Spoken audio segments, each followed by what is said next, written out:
Willie, first of all, well done on the weekend. Did you pick up any injuries from the derby? Obviously, Dean Hadley, who didn't come back on, so he's HIA.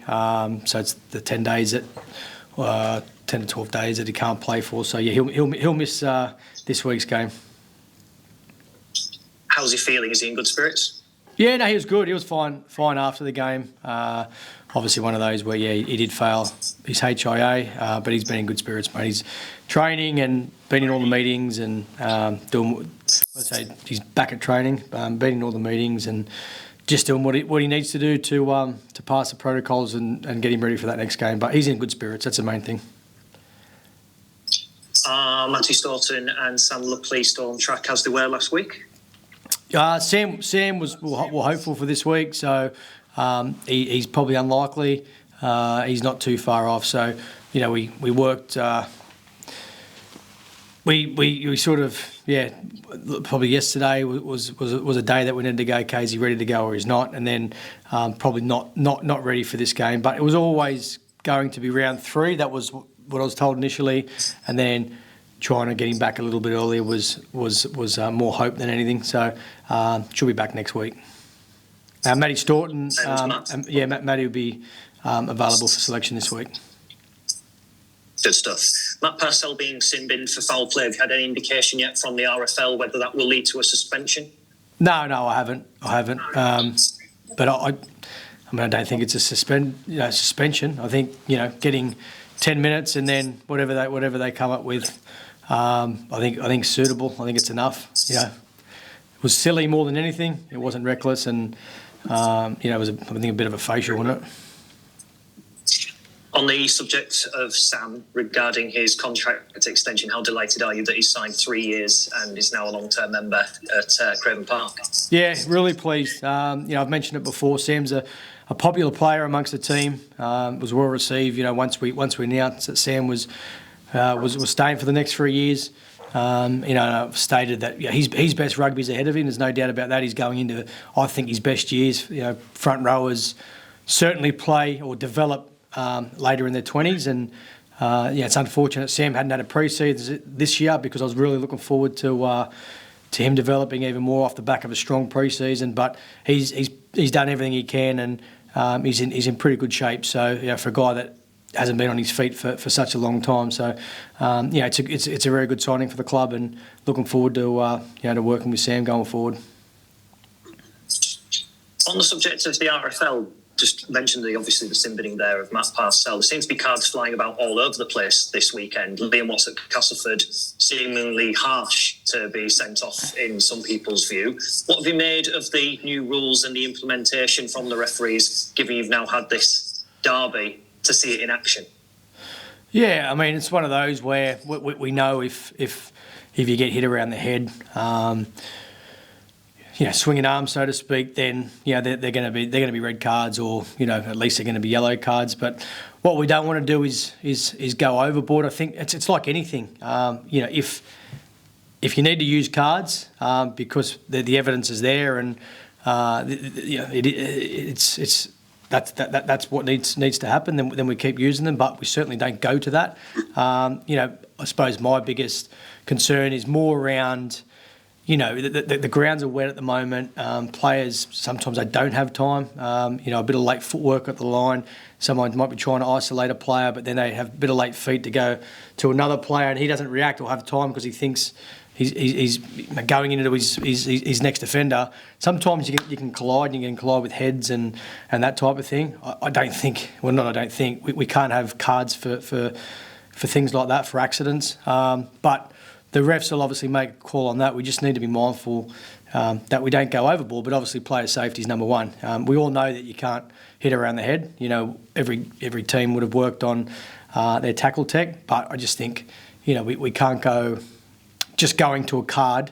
We need to look at it appropriately, and I think that's the main thing. We need to look at it and be consistent with how we review things, because at the end of the day, as I said, like player safety and where the game's going, we're all on board with that. There's no doubt about that. But we just need to be mindful as well that it's still a contact sport. It's a physical sport. Sometimes the players don't have enough time to make, decision or react in a certain way because the time's taken away from them, and we just need to look at that as well. But certainly, when there's intent, there's swinging arms, and we've never been able to do that. For as long as I can remember, you can't hit a player around the head. So if you hit a player around the head, and there is a swinging action, or it's looked at as reckless or whatever, then I think referees are going to make a decision on that.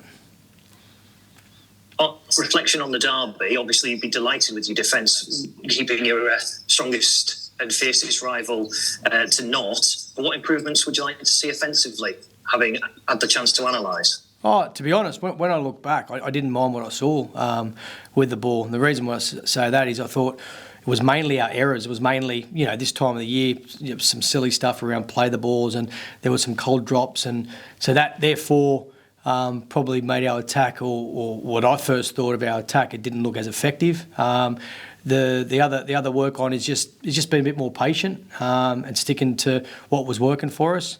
But I thought overall, we attacked okay for the first game. So certainly looking across the league, there'll be a lot of teams there that would have said the same thing I did after the game. But I think it's individuals just playing the ball properly. When we are going to the line, we're short passing, then sometimes is it a step earlier that we need to play? Things like that, which you're going to have errors, and it will be a little bit clunky to start off with. But look, 22-0. If someone said, "Well, you're going to win 22-0 before the game," of course you're going to take that. So, for me at the moment, it's defence that's number one. It always will be for our side, and I think discipline's the other one that I thought overall across the board we were good at. And when you get new signings, and you've spoke about the spine going into this season, and you touched upon it after the whole derby, on reflection, how happy are you that they've gelled together relatively well so far?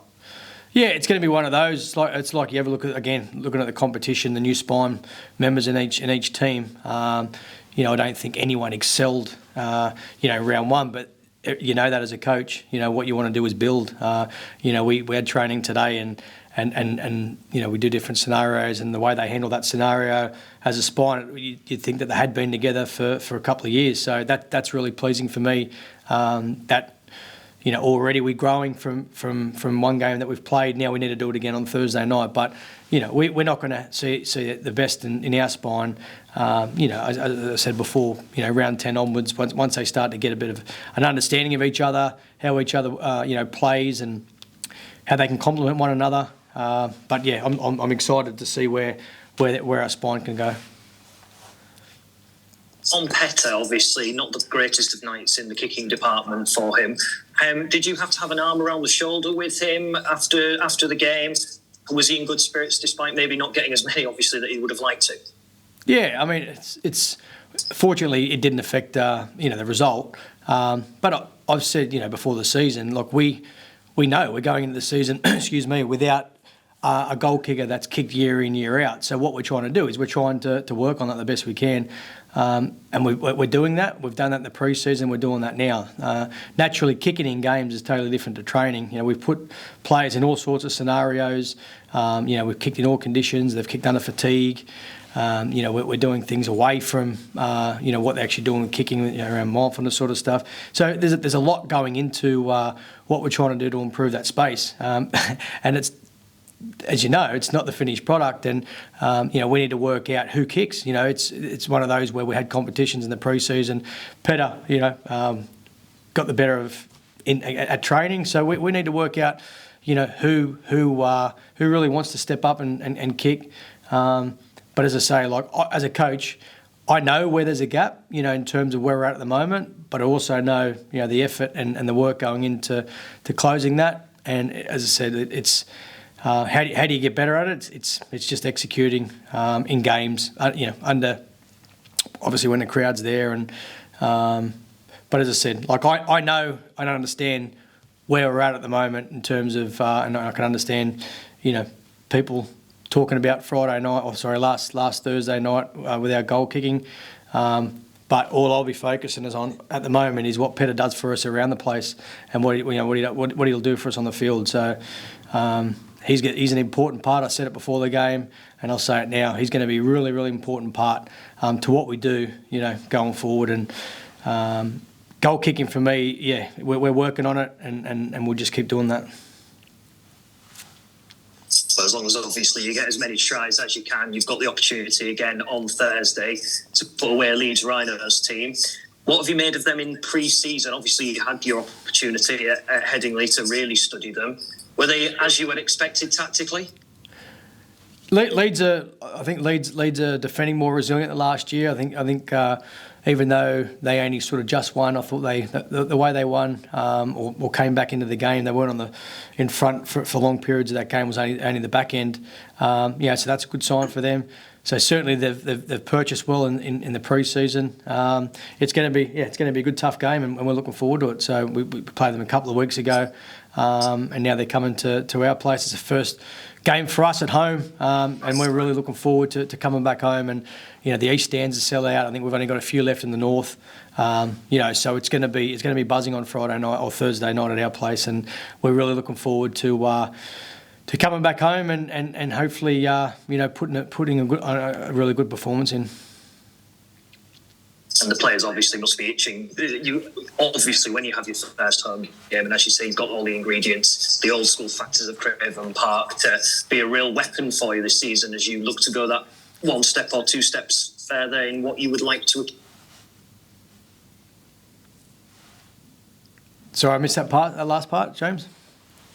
Sorry, I was just saying how key Craven Park could be for you in going further this season, having reached the Challenge Cup final last year and going so close in the playoffs. Yeah, look, we love playing at home. It certainly gives us a spring to our step. There's no doubt about that. The players respond to our fans. Our fans are loud.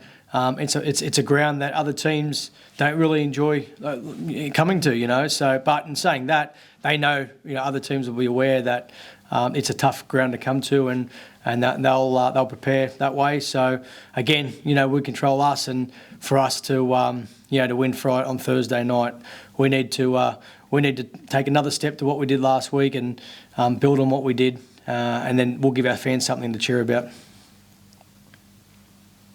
That's all from me, Willie. Thank you very much. Cheers. Thanks, James. Hey, Willie. How are you doing? Good, mate. Yourself? Yeah, very well, thank you. Has Rhys Butterworth been cleared to return? Rhys Butterworth's just gone home. He's due for a baby, so so he's due for a bub any minute. But yeah, he'll be fine. But he's got other things to worry about at the moment. He's going to have a newborn, which is exciting. Hopefully, any minute. Once he's got through that, is he a genuine option to come into the 17 if Matt Parcell cops a ban? Mate, we need to look at that, but no, at the moment, I want him to concentrate on the most important thing for him, and that's having a baby. I haven't had a call yet, but I don't see Matt getting a suspension for that.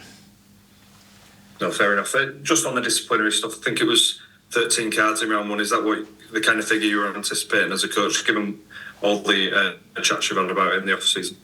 Yeah, we knew that there would be quite a few cards handed out. Now you got to go through each one to say whether they're warranted or not. I'm not doing that. I want to prepare and get our players ready for Leeds, which we've done. So we've got a coaches meeting coming up, which we'll look at all that and just see or give our opinion. But as I said before, we give cards when cards are warranted, but obviously you shouldn't be just going to that first. Need to look at the situation and every tackle's different. There's not one tackle is the same in a set of six. So we need to I think what the referees and which they are going to do is just look at and go, okay, what was the height? Did he bend his back and all that? If they look into it properly, then hopefully we don't see as many cards. But as I said, my main one's around, when there's accidents and players can't get out of the way, and that's when we can't be going straight to a card. Would you expect that figure to come down as the season goes on?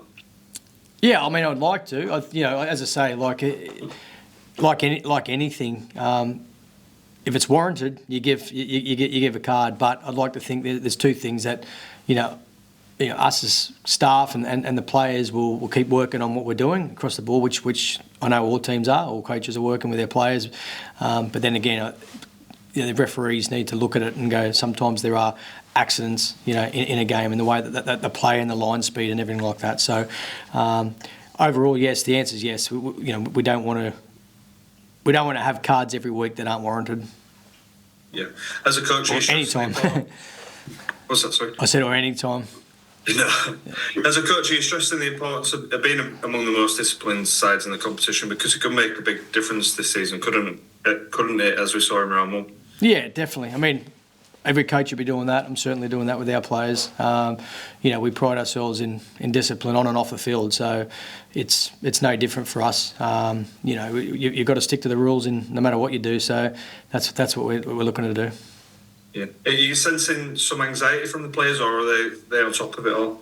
No, not really. I mean, we're not focusing on that. Again, all we can focus on is just keep working hard on our technique and areas that we can control. As I said, there's actually times that players can't control certain things because they slip, and they don't have time to react or respond. So they're the ones that we can't be giving cards for. Like, we need to look at it closely to go, well, what was the player meant to do there?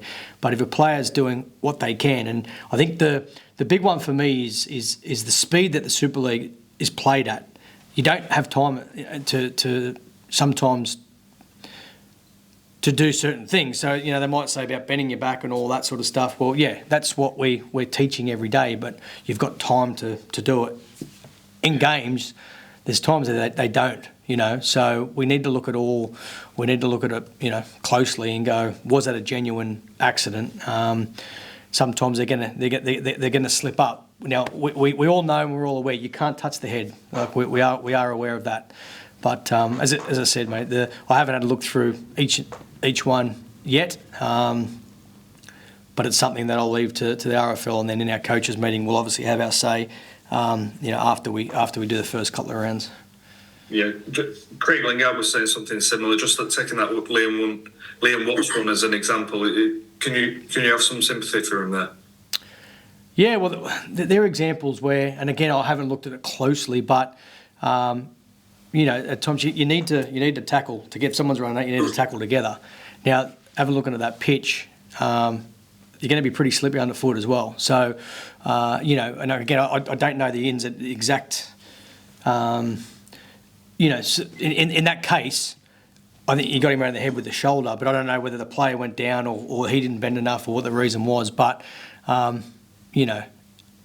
it's you need to put your body in front, and then that's what players need to do. And as I said, sometimes they don't have time to do certain things that's asked of them. So we just need to take that into consideration. So, naturally for Craig, it's one of those where, he doesn't think that it was a send-off, and it hurt. It did hurt them. And then obviously, the other guy didn't get sent off from Wigan, so that hurts even more. Yeah. Just finally, Rowan Smith spoke out about the number of stoppages and the length of stoppages in games. Is that something you've identified as a problem as well? Yeah, I've said it before. I think when we need to speed the game up, or referees can speed the game up, let the players go. Because as we've spoken about, like now we've got the video ref. I think it's a good tool to have. It's a great tool to have, but we need to be fast with it as quickly as possible. We need to make sure that, yes, we're making the right decision, but we're not, if it stands out and it is the right decision, make a call on it. I think when players get penalties, they should be able to play quickly. Any transition, you'll see referees, some referees will allow that, and then others won't. So it can't be about how they're feeling as well. It needs to be about speeding the game up, because certainly when at the moment there isn't a great deal of flow to the games, and that's what makes our product and so good to watch. And it brings in certain players into the game. I think you have a look at across the league. The games that I looked at, it was difficult for halves to get in and run and open up opportunities, because there's not a great deal of fatigue at the moment in teams because of the stop-start. So I certainly think, as I say, like I'm a fan of video ref because no one wants to, not make a grand final or a big call that's made against you hinder your season. But certainly we need the product. We've always spoken about having an open game, a fast game, and an expansive type game where fans are getting entertained. I agree with Rowan with that. We need to, when we can, speed it up. Yeah, good stuff. That's all from me. Thanks, Willie. All the best. Cheers, James. Thanks, cheers. mate. Tough. Hi, Willie. You all right? Hey, sorry, who's that? There's two. It's Gary, actually, I think. Hey, Gary. How are you, mate? Yeah, good, mate. You all right? All right. Yeah, good. You all right? Yeah, good, thank you. Just a couple of quick ones following on from what James was on about. Obviously, next year, the tackle height rule's coming in as well, isn't it? So is this year almost like a precursor to what we're going to find next year, maybe? So, yeah, is it 100%? Is it coming in? Like, is it going to be... Yeah, it's coming into a professional game next year, yeah. Yeah. Well, it's one of those I'll worry about when we need to. But if it's, the amount of cards that we had on the weekend, if we're bringing that in next year, we can double it and...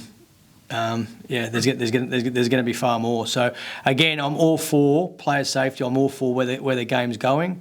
There's no doubt about that. But yeah, we obviously need to us as staff and the players need to keep working on it. But yeah, we don't want it to get into because you won't have anyone playing. Like if we're going to be giving cards out left, right, and centre. But again, if they're warranted, you give a card.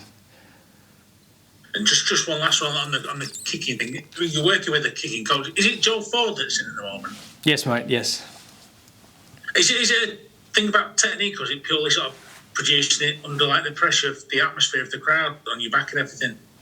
Yeah, it's probably it's that. There's no doubt. Look, as I said, we don't have, when you've got a, so someone like a Lachlan Coote, we had Brad Schneider that come in.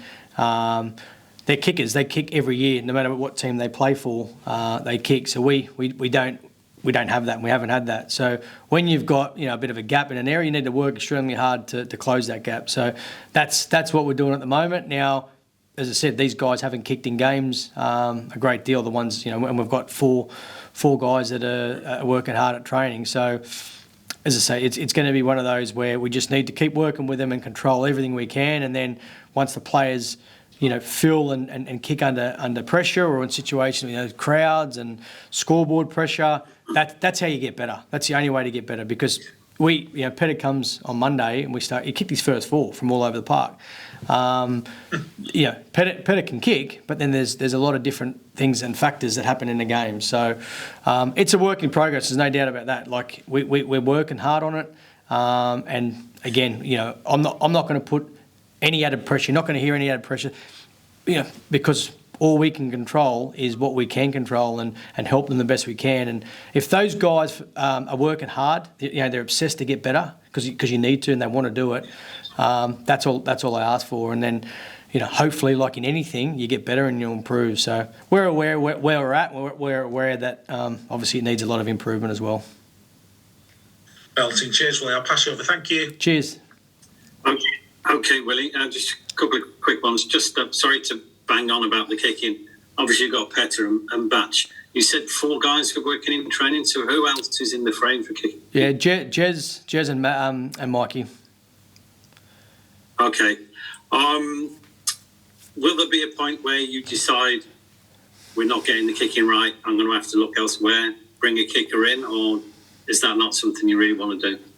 Well, kickers have got to make the team. That's the thing. Like they've got to be good enough to play. I understand that kicking is a major part of a game. It is, but they've got to make the team as well. So we're certainly looking for, as everyone knows, we're looking for a backup half, and it'll be very handy to have a backup half that can kick. So, but again, there's no guarantees that he's going to make the team. So all you can control is working with what you have and making sure that you're working and doing everything you possibly can to improve.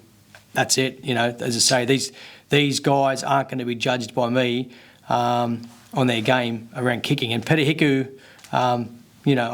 some fans and people were writing some really nasty and negative comments because he missed a few goals. It didn't cost us the game. He hasn't said he's the world's best kicker. He hasn't, judge him on his performances, judge him on how he is with his teammates every day, how all in he is with the club.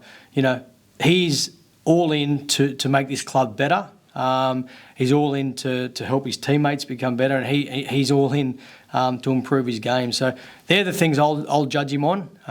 As I said, the kicking side at the moment, of course, do I want to improve it? Do I know there's a gap there at the moment? Yes, that's why we've got a consultant in. That's why we're working hard on it.